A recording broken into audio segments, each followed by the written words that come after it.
Well, actress Lori Loughlin's daughter is speaking for the first time publicly now over the college admissions scandal that sent her parents to prison. In her first interview, Olivia Jade Giannulli calls herself the poster child of white privilege. CBS 2's Christina has more now on her plea for redemption. I'm not trying to victimize myself. I don't want pity. Olivia Jade is asking for a second chance. Taking the hot seat on this week's episode of Facebook's Red Table Talk, the former influencer apologized for her family's involvement in the college bribery scandal, and above all, acknowledged her own ignorance.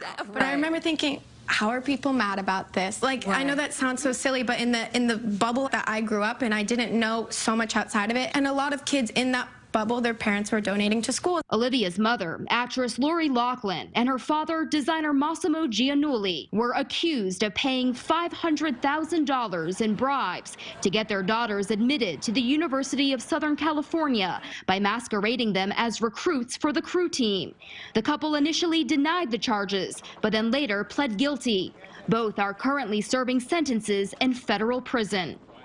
They didn't really have much to say except like, I'm so sorry. I really messed up in trying to give the best to you and your sister. When news of the scandal broke in March 2019, Olivia said she felt embarrassed and ashamed.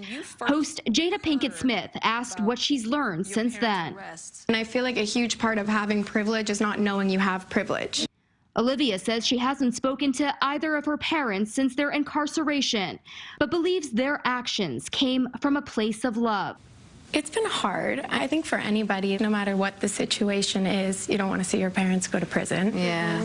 But also I think it's necessary for us to move on and move forward. Olivia says she's moving on after leaving USC by volunteering at an after-school program, giving back to children who aren't as privileged as herself. Christina, CBS 2 News. Loughlin was sentenced to 2 months in prison and is expected to be out by Christmas. Her husband was sentenced to 5 months because prosecutors say that he was the more active participant. Maybe there are lessons learned here. Definitely. Just maybe.